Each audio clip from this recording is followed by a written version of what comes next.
moving on into some recap of these games. We can go in chronological order. I will, by courtesy, start on Friday night and see if anybody has some thoughts on those games. I know they weren't really much to watch. Unfortunately, you had the American Conference Championship with Army and Tulane, and then the Mountain West with UNLV and Boise State. Both, I wouldn't call both blowouts, but definitely better football played the next day. I don't know if either of you gentlemen have anything to add for either of those games. I'm pulling up scores now. Army beat Tulane 35-14, and then Boise State beat UNLV 21-7. Army took belt to ass on Tulane. They did. It was. I watched that game. I had both that and the Mountain West Championship up. Oh my lord, it was awful. Like Tulane obviously deflated after dropping a game to Memphis, I believe. 2 weeks Sounds ago. right. Which kind of like took away any and all mojo they had of having an outside shot at being the G5 representative. And you could tell. I mean, they just looked uninspired. Army not only won the game, they won the uniform battle. They won about everything. And then Boise State, I mean, it was just an ugly game for the UNLV offense and Haj Malik Williams. That man was seeing ghosts out there. It was ugly. The front seven from Boise State showed up. Ashton Genty had a quiet game by Genty standards. Only had 209. And I mean, he got the one touchdown. So I think he's under 300 yards away from Barry Sanders' record, but a lot of people are putting a huge asterisk by that because he's doing it in more games. So yeah, I mean, I think it's still impressive. However, I think that asterisk is probably necessary. You can't take away from what Barry Sanders did in that amount of he did games. It in 11 games. In 11 games, he's one of one. Genty is a baller, but Barry Sanders was not human. So no, Genty played well. They're feeding that man. Looking at the box score, 32 carries. I mean, he composes most of their offense. Which I mean, if I had a guy like that, a workhorse who could take that amount of touches, there's not a lot of guys in today's college football who get that amount of touches and can play an entire game like that. So obviously they're feeding him and it's working. So I'm excited to see their matchup in the playoff, which we might talk about a little bit later. I would love it if they were able to win a game. I mean, they have a first round bye, so that's how highly seeded they are in this upcoming playoff. But that should be a lot of fun. Yeah. Anything else on Friday before we move on? I like the expression "living and dying by Genty." I think that's kind of going to be the strategy for them in the playoff, especially. Yeah. I mean, they're playing the winner of what? I mean, we can get into this later. Penn State and SMU. So, I mean, the only other Boise State player to attempt a rush is their starting quarterback. So, Madsen. Pretty nuts. Yeah. It is. I mean, they're going to get, and we'll get into this more later, but all I'll say is that box is going to be loaded. Yeah. They're going to have to beat somebody through the air. Can they do that? Yeah. I don't know. Madsen's got flashed at points. Madsen's not bad. He's not bad. No. I mean, he's got 158 in this game and a touchdown. So, like, he didn't do nothing. Like, this style of offense reminds me of when Derrick Henry was at Alabama. They handed that man the rock 40 times a game. He got his 200 yards and 3 touchdowns. And they'd win the game 21-17 or something like that. But I don't know. If y'all remember the playoff that year, that was the Jake Coker coming out party where they would just run play action 17 times in the first half and score 6 touchdowns. So I'm wondering if that's going to be the game plan, but obviously we're not going to know until I was going to say the same thing. When you have a back like that going up against the best competition you've seen all season, you're going to have a very good play action game plan, in my opinion. However, we can save a little bit of this for later because we may be talking about this anyways. No, I initiated it. I instigated. I stirred the pot. And we got going. We talk ball and we keep going. So let's get back on track. Absolutely. Getting back on track, we're going to go over to Saturday, the big day for conference championships, starting off at noon. The Dr. Pepper Big 12 championship. Arizona State and Iowa. I didn't know it was sponsored by Dr. Pepper. I'm looking at ESPN. Apparently it is.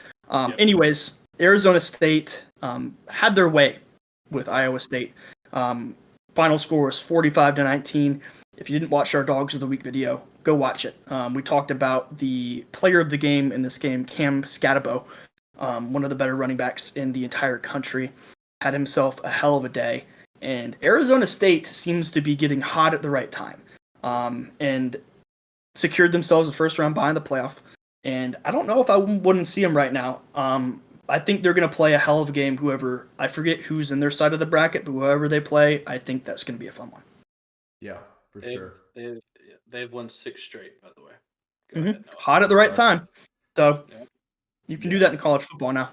We're talking about all the success, Kenny Dillingham, and obviously Cam Scatabo is great. He's a senior, and all the talk about Arizona State, all the casual college football fans, it's like, oh, they're this year's TCU. I disagree. I think they're here to stay because they got young 43-year-old head coach Kenny Dillingham, great coach. Sam Levitt, their starting quarterback, is a true freshman. He'll be back. He'll be better. So, honestly, I think they're going to be contending for years to come, especially in that Big 12, which, this past year, the Big 12 has been flipped on its head, dude. Yeah, flipped on its head. That's Up a for great grabs. way to describe it.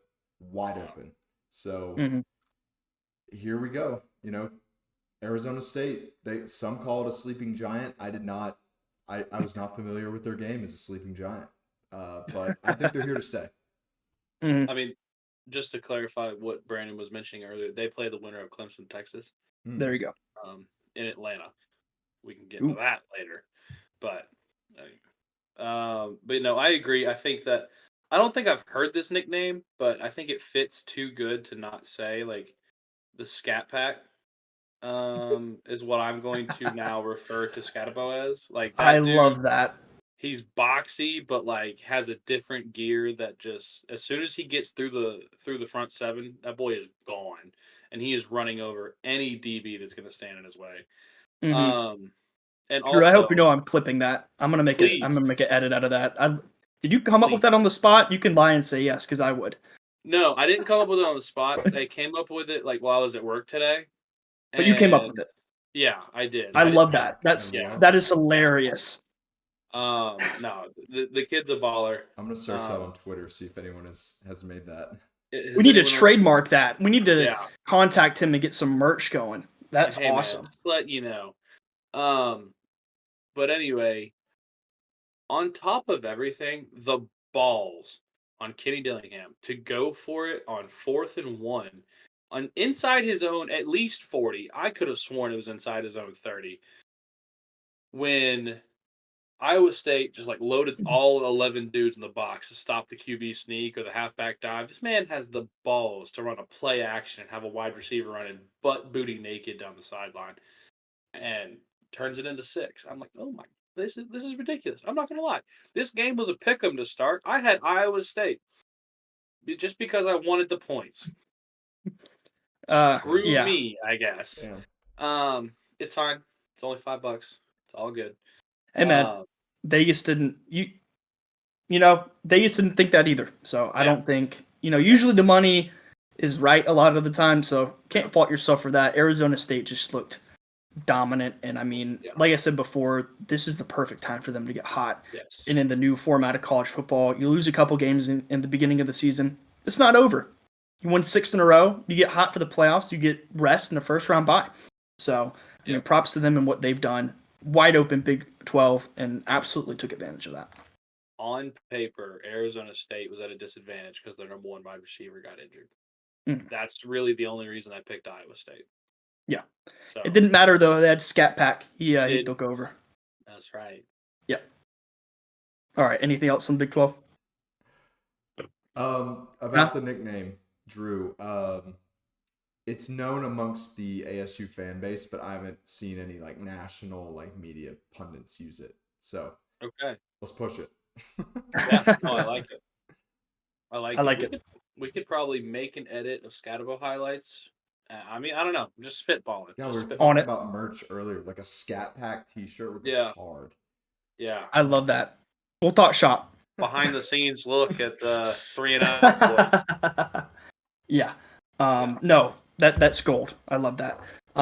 Anyways, we'll move on to the next game of the day, which we all have some thoughts about potentially. It's the SEC championship, Georgia and Texas in an overtime battle. As you can see there, that was the outcome of the game. As a Georgia fan, we're all Georgia fans, so this is going to be Homer talk. If you want to skip forward, I don't blame you, but if you're a Georgia fan, I'm glad to have you here. We're going to talk through this real quick because after the Georgia Tech game, a little emotionally scarred from overtime games. I'm glad they ended it in the first overtime. I wasn't really hopeful that was going to be the case, but I feel like we could probably talk about this game for an hour, so I'm trying to condense my thoughts really quickly. Obviously, Gunnar Stockton, biggest story of the game. Carson Beck, who seems to be out at least for the Sugar Bowl. We might talk more about that later. Stockton came in and balled. Defense was a big story of this game for Georgia as well. I believe 6 sacks or somewhere around there. And then, this may not be right, I heard 15 tackles for loss. Yes. So Georgia's defense came alive at the right time, just like last time they played Texas in Austin. And Dalen Everett seems to be Texas's kryptonite, which, if you're a Georgia fan, he's not the best every other game. He's definitely been improving, but there has been some times I've yelled at my television because of this man. So I think if the defense continues to play at that level, Georgia will be fine with Stockton. Just need to game plan for him. But anyways, those are my thoughts, fellas. I know you have thoughts. Go ahead, Noah. Yeah, I mean, to, like you said, try to condense, because I know, we could really just go on for days about this.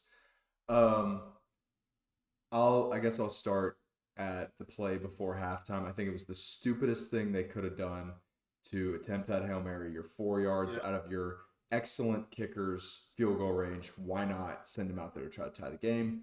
Keep your quarterback healthy. Freak injuries like that only seem to happen on, plays like that. It's just so crazy and baffling to me that, all of that, the game turned on its head like that. But luckily, Gunnar Stockton came in, calmed the nerves of the team, and ultimately just marched down the field. And that first half drive showed me a lot. I really like how he came in. He didn't blink. First drive of the second half. First drive of the second half. That undermeant what you stood. Yes. Yep. That I believe it was a 3rd and 2. He just throws an absolute strike. Oh, it was a laser. Smith. And Arian Smith caught it. Yep. Caught the ball. And it was a fastball too. Yeah. I mean, damn. So no, I don't mean to interrupt you. That shit had me fired up that entire drive. I can't lie. We were. Yeah. That was nice. And I know he was your dog of the week. If you haven't watched that video, go check it out now. I was gonna mention this then, but I thought it'd be better to wait. The overtime drive, like that hit that he took, most quarterbacks slide. Yeah. And I looked at the play-by-play. That was 2nd and 8. He gained 8 yards to move the chains. It is a completely different outlook if he slides down there and we have a 3rd and 2 at the 6. Mm-hmm. Yep. So put your body on the line, get the first down, set up the game-winning play. That took stones. That took cojones. Yes. I think that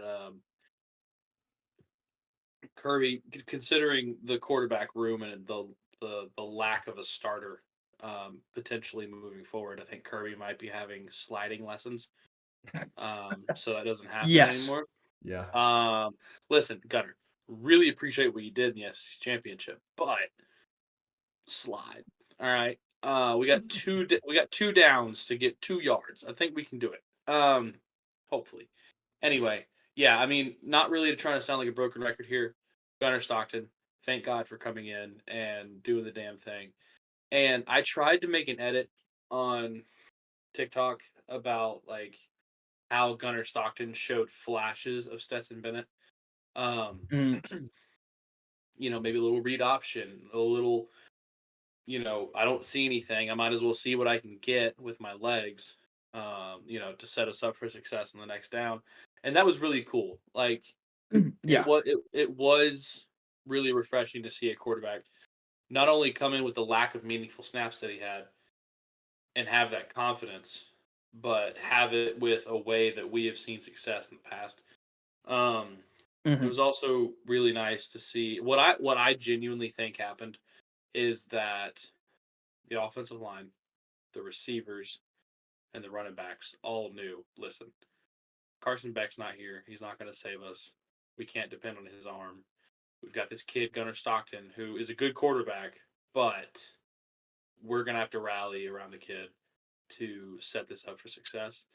And I think that that was the spark that the team needed because, I mean, as former offensive linemen and fullbacks in this call right now, like, you understand what it's like to, like, actually shoulder the team. Like, okay, we got to put the team on our back.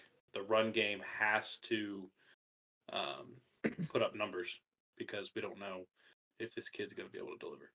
Yeah. Yeah, Can't for rely sure. on them on 3rd and long. You Yeah, gotta make his exactly. job easier. Yeah. We have to stay ahead of the Absolutely. chains. Yeah. Hmm. And the Agreed. defense just lights out. I love to see it. Very reminiscent of the defenses of old. Hmm. Great Needed game. it. Loved it. Go Dogs. But I am really excited to see what Gunner looks like with 2 weeks of first team reps. I'd be very interested to see how he's able to improve from SEC championship to Sugar Bowl. Yeah. So No, I'm very hopeful for him. I just have a couple more things. I want to give a shout out to Trevor Etienne. I was low-key talking shit at the beginning of the game. Admittedly, I will admit it, but and I mean at halftime when Carson got hurt, I was thinking we need somebody to step up. Obviously, the offensive line stepped up, and Etienne did more than his part. In that second half of football, he's also Texas's kryptonite. Didn't go for a hat trick this time, but had two of them, including the game-winning touchdown. So big ups to him, and yeah, they rallied around Gunner. I do want to mention the fake punt. One of the better calls from Kirby. I saw it broken down. So at that point, Thorson had got hurt, but our backup kicker was back there to take the punt. It wasn't even the backup punter. So there was no doubt in anybody's mind. It was like, oh, you can't audible. Well, I mean, he's a kicker, so he probably could have punted it, but that was a set call. They had a look, and I mean, that was on your own what 30? Yeah.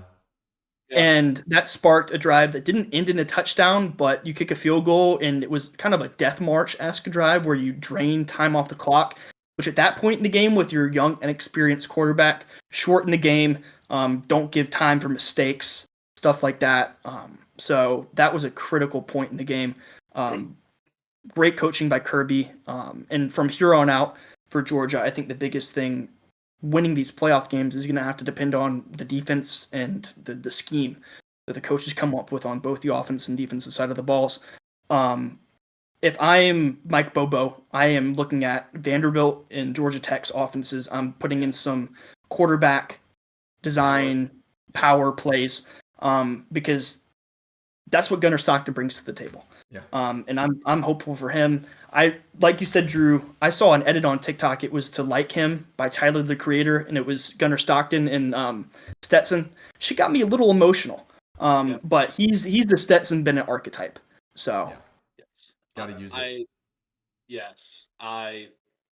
So that's what I tried to do, but I don't think my editing skills, especially on my phone during the game, really that's valid.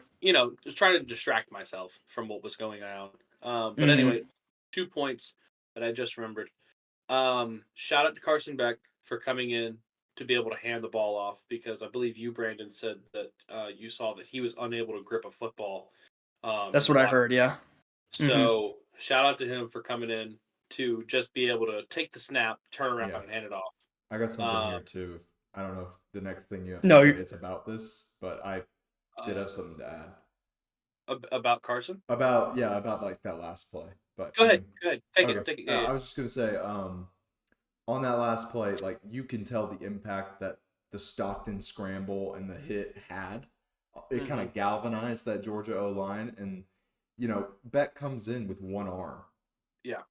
This Texas defense still could not stop the run. Like, what did you think? He was going to throw it? Why did they not put 9, 10, 11 in the box? That's my question. Makes no sense. It didn't make any sense. I didn't know if you're going to mention it, Noah, but I saw Tate's post-game interview. He said that they didn't know Carson was coming in. Oh, yeah. They didn't know it was him until they heard his voice behind him in the huddle. So I'm sure that also provided a spark on this last play. End it right here. And they did. So that also got me fired up. This is a very meaningful win for Kirby Smart and a hell of a coaching job. Yeah. So. My one critique that I have coaching wise and question, I don't know if y'all know the answer or seen the answer on a post game presser or on Twitter or whatever. On the play that Gunnar threw his interception late in the game, why are we throwing the ball there? We're in field goal range and we can run the ball and depend on our defense, take it all the way down to the 2-minute timeout and then kick a field goal, or force Sark to take a timeout before the 2-minute timeout, kick a field goal, and then kick it away, with Texas only having one timeout to go. I'm just really curious why we didn't run the ball there. I understand getting a first down almost ices the game, but I don't know. Curious in y'all's thoughts. I don't know if it's even worth a discussion because I know we probably need to move on to the next game, but just one problem I had. Briefly, I understand. I mean, obviously they're taking the approach. You get a first down, it's done. So I get that. But also, if you run the ball, you probably set yourself up fourth and medium or short. You could go for it if you wanted to, even in that situation. And I mean, at that point, we'd been calling more conservative play calls up until that point. And I'm not always a fan of that. But in this situation, I think it's 100% warranted. You just had an interception. You can go up 6 points and lean on your defense with all the momentum. I would agree that that's probably the move there. Obviously, hindsight's 2020, but I guess I just wanted to go for the kill. Yeah, that's what it sounds like. So, but anyhow, we could talk about this for hours. Unless Noah, you have anything else to add? Any closing statements? No, that was it. I just wanted to, give Carson his flowers for being able to go back in. That's it. Mm-hmm. For sure. Go Dogs. And moving on to the Big Ten Championship. The first of the night slate. I'm not going to lie, I watched more of the ACC than this. I had both on, but I feel like the ACC in the end got more of my attention. Oregon trying to pull away in the end. Penn State was kind of pesky. They stuck around. They're scrappy. Not a bad football team. Just looking at the box score real quick. I hate to be a box score watcher, but I mean, it looks like Oregon for the most part played a pretty clean game. They did. So they're the team to beat. Obviously, the 1 seed pulled the harder part of the bracket, but they are still the team to beat. Have a first round bye. Penn State can't get it done. I think what the Penn State did was respectable. Sticking around in there through a couple of Drew Aller interceptions. So I mean, I think Penn State could grab a couple wins, but I didn't really have any sense that they were going to win the game coming into this. So I don't know what y'all think about this, but I mean, with Oregon going up 7 at halftime, I was like, okay. I think, and then especially with them being up 14 going into the fourth, I thought this game was over, and then Penn State does enough to keep it a close game. My huge question with Penn State is, where is this offense when they're playing Ohio State? Where is this offense when they're playing Michigan last year? It just seems that they let the other team determine how this game is going to go. They have the offensive capabilities. I'm not saying that Oregon's defense is as good as Ohio State's, but it's comparable, right? I mean, it's in the same ballpark. But it's Ohio State's okay, we're going to go into Happy Valley. We're going to run the damn ball, and y'all are going to play the exact same way as us. And then you go to meet Indy, and all of a sudden Oregon's oh, we're going to throw the ball, and we're going to have some explosive plays. And Penn State's oh, wait, we can do that too. That's my biggest question mark about the Nittany Lions is I don't know. I genuinely don't know what's going on because they have the ability. They have the offensive firepower. They did this against USC a couple of months ago. Yes, sir. I've got a take here. Sure. It's coaching. Specifically, it's preparation. You think he gets caught up in? I think the prep. They are so vanilla in their scheme during the week for each opponent. I mean, it was do or die in this game. I mean, we saw them, like, they looked hungry. They pushed the ball down the field because they had to. They knew they couldn't play their game, run the ball, dink and dunk down the field all that much because Oregon would blow them out of the water if they did that for the first 2 quarters of the game. Yes. They had to keep up, and they played like their lives depended on it. And I have never seen Penn State play like this. And Tyler Warren touched the ball 7 times through the air for 84 yards. They actually used their best player. Yep. Crazy. It's crazy. Like, he only got the ball like 2 or 3 times in the Ohio State game for like a combined 18 yards or something like that. Like, for no good reason. They actually schemed their best player to get the ball. And not only get the ball, but get the ball in space enough to where he can rack up almost 100 yards receiving. Yeah.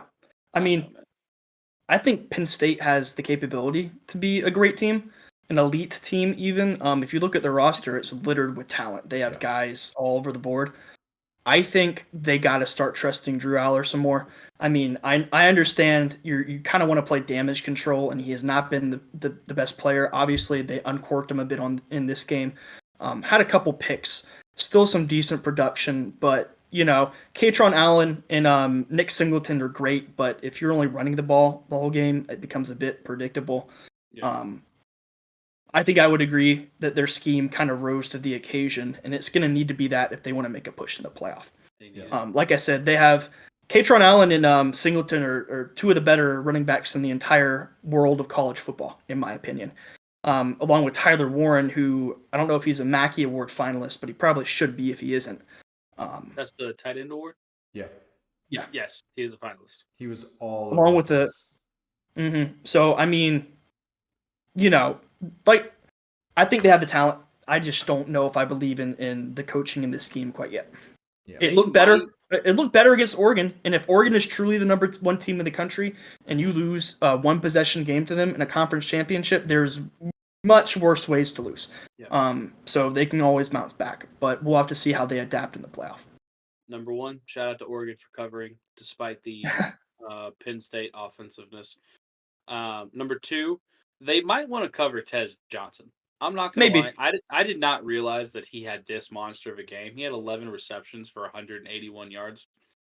Oof. Probably should have been a dog, but yeah, if you're watching the long form video, I go back. I change my dog of the week to Tez Johnson. We'll make him an honorary right now. Yeah. Tez Johnson, all 3 of us, honorary dog of the week. What'd you say? 11 catches and 180 yards. 11 catches, 181 yards, only 1 touchdown, but like still torched him.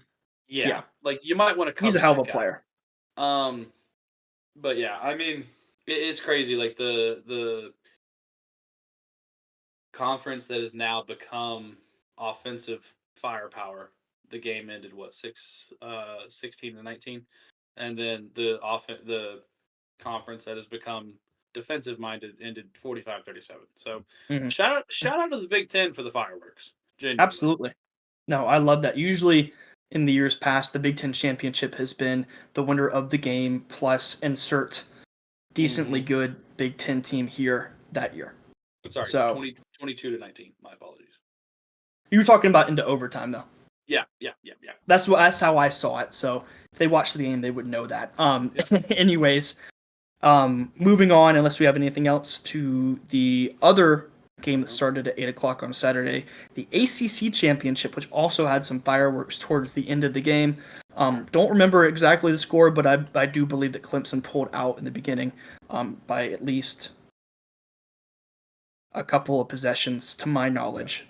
Yes, correct. But SMU scrapped their way back in the second half and had a chance to send it to overtime if it weren't for the Clemson kicker, whose name I'm not remembering, even though we talked about him in Dogs of the Week. Drew, I don't know if you remember him off the top of your head, but props to him. Nolan Hauser hit a 56-yard field goal to win this game. 57. Yeah. In an outdoor stadium. That's a kick that NFL kickers would not all make. Right. That and kick to would have been win the good from 60. Yes, dude, Mhm. he fucking and buried it. It's not no, like it squeaked over the bar. yeah, and to put Clemson in the playoff and win their conference. I mean, obviously Clemson with 3 losses, they lose their game. This game, their season's over. So, Yep. um, Yep. that was a hell of a moment for that kid in Clemson. They lose this Pretty game cool. to play in the ReliaQuest Bowl Mm-hmm. or something like that. Instead of Alabama, yeah. Yeah. I think it's hilarious that that's the bowl game they're playing Yeah. in. Anyways, but yeah, Klubnik had a game, 4 touchdowns, 262 yards. I'm trying to think of the rest of this game script if you guys want to help fill it in. I mean, I know SMU kind of had Puerto Georgia had a second half performance. As someone who had money on this game and watched the entire thing, I thought I was deceased, dead, and buried. When Clemson jumped out to a 21-7 lead in the first quarter. Now there were some SMU turnovers that contributed to that. And then they just couldn't get anything going in the second quarter.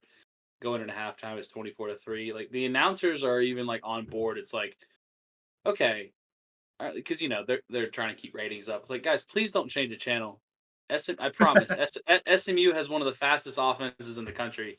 They're not out of this game just yet. And little did they know, SMU also has a defense, apparently, because they held Clemson to only 10 points in the second half. Outscored them 24-10 in the second half to be 18 seconds away from securing overtime.